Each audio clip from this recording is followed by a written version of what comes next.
Sleep అన్నది, exercise అన్నది, life style అన్నది ఈ మూడు చాలా ఇంపార్టెంట్. సార్ నిన్న సునీతా కృష్ణన్ గారు అందరికీ సుపరిచిత యాక్టివిస్ట్, చాలా సేవ చేశారు సొసైటీకి. కోర్స్ ఆవిడ లైన్ ఆఫ్ వర్క్లో చాలా స్ట్రెస్ ఉండుండవచ్చు. మీరే ఆవిడని ట్రీట్ చేశారని చెప్పి వారు ఓపెన్గా చెప్పారు కాబట్టి ఆ లిబర్టీ తీసుకుని ప్రస్తావిస్తున్నాను. అలాంటి వ్యక్తులకి where is a scope to have something like a lung cancer ఎందుకు వచ్చి ఉంటుంది అని చెప్పడానికి మీకు ఏమన్నా ఇవి కనిపించాయా? లంగ్ క్యాన్సర్కి ఎస్, మీరు అడిగిందంటే she is not a smoker, she is a social activist కాబట్టి ఆమెకు ఎందుకు వచ్చి ఉండొచ్చు అని మనం ఆలోచిస్తే, ఒకటి నేను ఆలోచిస్తున్నా ఏంటంటే లంగ్ క్యాన్సర్కి నెంబర్ 1 కారణం మనందరికీ తెలిసింది స్మోకింగ్, పొగాకు సేవించడం. ఒకటి అంటే ఇప్పుడు డైరెక్ట్గా మీరు స్మోక్ చేయకపోయినా కానీ there could also be an effect of second hand smoke. ఓహో, అది కూడా అంత లెవెల్లో ఉంటుంది. అంటే 25% of lung cancers are because of second hand smoke. Passive smoking అంటాం. అంటే ఇప్పుడు passive smoking, yes. So side స్ట్రీమ్లో కొన్నిసార్లు ఎక్కువ టాక్సిన్స్ ఉంటాయి యాక్చువల్ చెప్పాలంటే. సో అంటే main stream, side stream. So side స్ట్రీమ్లోనే more than 50 known carcinogens are present. So అది ఒక కారణం అయి ఉండొచ్చు, ఎక్స్పోజర్ టు సమ్ కెమికల్స్ అయి ఉండొచ్చు. సో అంటే తనకి ఎందుకు వచ్చిందనేది I cannot really ascertain. కొన్నిసార్లు జెనెటిక్ రీజన్ కూడా అయి ఉండవచ్చు, so which we do not know. అంటే హెరిడిటరీ సిండ్రోమ్స్ అని లంగ్ క్యాన్సర్ లేవు కానీ బట్ తనలో అది ఎందుకు ప్రిడిస్పోజ్ అయిందని ప్రూవ్ చేయడం కష్టమైన విషయమే. బట్ ఇవి నోన్ ఫ్యాక్టర్స్ మనకి. రైట్. సో అటువంటి లైఫ్ స్టైల్ మోడిఫికేషన్స్ చేసుకున్న తర్వాత కూడా there is always a small risk. కాబట్టి పరీక్ష చేయించుకుంటూ ఉండడం ఉత్తమం అని మీరు ఎప్పటికీ చెప్తున్నారు. ముఖ్యంగా ఎస్పెషలీ మామోగ్రాఫ్ అంటే మన చేతికి అందని బ్రెస్ట్ ఎగ్జామినేషన్ చేసుకున్నప్పుడు కూడా ఉంటాయి కాబట్టి చేసుకోవడం ఇంపార్టెంట్ అంటారు. సో లంగ్ క్యాన్సర్కి what are the signs and symptoms sir? కొంచెం నాకు పరీక్ష చేయించుకోవాలి, because breast cancer we can examine. Correct. అంటే లంగ్ క్యాన్సర్కి సిమ్టమ్స్ వచ్చాక మనం వెళ్ళడం అనేటువంటిది అది అర్లీగా కూడా డయాగ్నోస్ కాదు. చాలాసార్లు లంగ్లో చిన్న ట్యూమర్ ఏ సిమ్టమ్స్ కాజ్ చేయదు. That is a very sad part of the cancer in that sense. Right. కొన్నిసార్లు అర్లీగా ఉన్నప్పుడు సిమ్టమ్స్ కూడా ఉండకపోవచ్చు. కరెక్ట్. సో ఇప్పుడు లంగ్లో 1 సెంటీమీటర్ 2 సెంటీమీటర్ లంప్ ఉందనుకో, నాడ్యూల్ ఉందనుకోండి, మనకి ఎవరికి తెలియదు, ఏ సిమ్టమ్స్ ఉండవు. సో ఓన్లీ వెన్ ఆ సైజ్ పెరిగినప్పుడు సరౌండింగ్ ఆర్గన్స్ని ఇన్వేట్ చేసినప్పుడు సిమ్టమ్స్ వస్తాయి. సో అంటే మనకి దగ్గు వచ్చినప్పుడు స్ఫూటంలో బ్లడ్ వచ్చింది అనుకోండి, it could be one of the sign. It need not be only because of tumour. టీబీలో కూడా రావచ్చు. రైట్.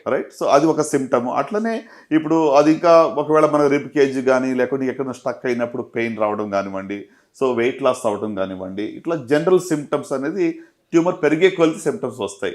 సో అర్లియస్ట్లో యూజువల్గా సిమ్టమ్స్ ఉండవు. ఇప్పుడు మీరు అడిగిన ప్రశ్నకు స్పెసిఫిక్గా ఆన్సర్ చెప్పాలి, ఎలాగో ముందట్లో కనుగొచ్చు అంటే హై రిస్క్ ఉన్న వాళ్ళకి స్క్రీనింగ్ అని చెప్తాం. అందరూ కూడా లంగ్ క్యాన్సర్ స్క్రీనింగ్కి వెళ్ళక్కర్లేదు ప్రస్తుతానికి ఉన్నటువంటి రికమెండేషన్ ప్రకారంగా. అంటే ఇప్పుడు ఎక్కువగా టొబాకో ఎక్స్పోజ్ అయిన వాళ్ళు, లేకుంటే పొల్యూటెడ్ ఏరియాలో ఉన్న వాళ్ళు లో డోస్ సిటీ స్కాన్ అని చెప్పి వస్తుంది. సో LDCT దాన్ని చేయటం వల్ల ఇక లంగ్ క్యాన్సర్ని అర్లీ స్టేజ్లో చిన్న నాడ్యూల్ 1 సెంటీమీటర్ ఇంకా చిన్నగా ఉన్నప్పుడు కూడా మనం దాన్ని పికప్ చేయొచ్చు. Right sir. And similarly for oesophageal cancer also కదా సార్? ఈసోఫేజియల్ క్యాన్సర్ కూడా యూజువల్గా చాలా అర్లీగా ఉన్నప్పుడు సిమ్టమ్స్ ఉండవు. కొంచెం అది పెరిగే కొలది ఏమవుతుందంటే మనకి మిరగడానికి ఇబ్బంది అవుతుంది. సో సాలిడ్ ఫుడ్ తినడానికి కష్టం, లిక్విడ్స్ బాగానే తీసుకోగలుగుతాం. సో ఫుడ్ తినాలి అంటే నీళ్లు లేకుండా మింగలేకపోతున్నాము అనే సిమ్టమ్ వస్తే మాత్రం వెంటనే డాక్టర్ సంప్రదించాలి. ఎండోస్కోపీ ద్వారా దాన్ని తెలుసుకోవచ్చు. సో చాలా యూస్ఫుల్ ఇన్ఫర్మేషన్ సార్ ఇది. ఫైనలీ ఒక మంచి గోల్డెన్ ప్రిస్క్రిప్షన్ లాగా మీరు ఇచ్చిన ఈ లైఫ్ స్టైల్ మోడిఫికేషన్స్తో పాటు 4-5 మంచి ఆహార పదార్థాలు చెప్పండి, విచ్ ఇవాళ రోజుల్లో బికాజ్ ఎవ్రీథింగ్ ఇస్ కంటామినేటెడ్. ప్రతిదీ పాల పదార్థాలు, ఒకప్పుడు పాలు మంచివి, యోగులు తినే ఫుడ్ అని చెప్పేవారు. ఇప్పుడు పాలు తాగాలంటే భయం వేస్తుంది, అన్ని హార్మోన్ ఇండ్యూస్డ్ కాబట్టి. పళ్ళు అన్ని స్ప్రేలు వేస్తున్నారు, రకరకాల ఇది. మసాలాల్లో కార్సినోజెనిక్ సబ్స్టెన్సెస్ బయటపడ్డాయని చెప్పి మనకి ఫుడ్ సేఫ్టీ అథారిటీ వాళ్ళు చెప్తున్నారు. సో మరి what is the best food to eat? Sure అండి. ఇప్పుడు మీరు అడిగిన దాన్ని చూస్తుంటే you are what you eat. మనం ఏం తింటామో అలాగే మనం తయారవుతాము. సో ఇన్ దట్ వే మరి నేను ఫస్ట్ ఏం చెప్పాలనుకుంటున్నానంటే ఏమి తినకూడదు. I think that's important. Because ఇదే తినాలి, ఒక రూల్ బుక్ పెట్టుకుని ఫలానాదే తీసుకోండి అని చెప్పి రోజు ఒక రూల్స్తో మనం జీవించాలని జరగని పని అది. So what should not be taken అంటే చూస్తే మొట్టమొదటిగా ప్రాసెస్డ్ ఫుడ్, ప్రాసెస్డ్ మాంసం.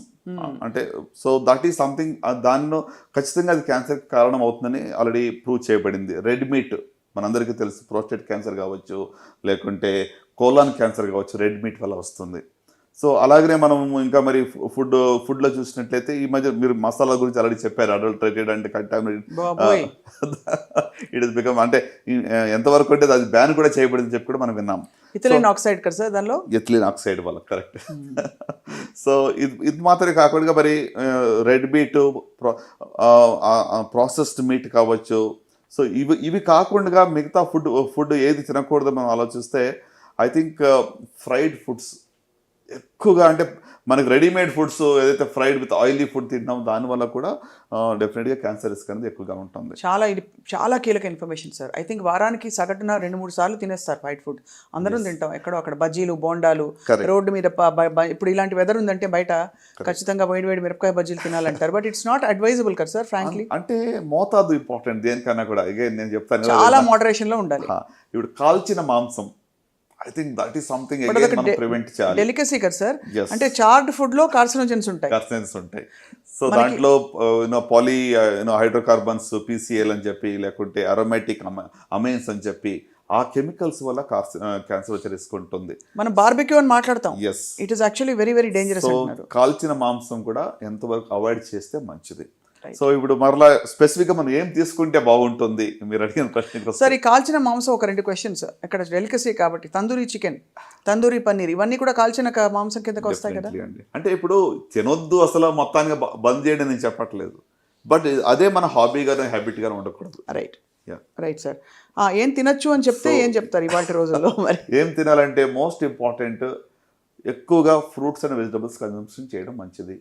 As far as possible vegetarian diet మంచిది, right. Consume lots of fruits and vegetables. Vegetarian diet ఉంటే మంచిది. Consumption of lot of water is good.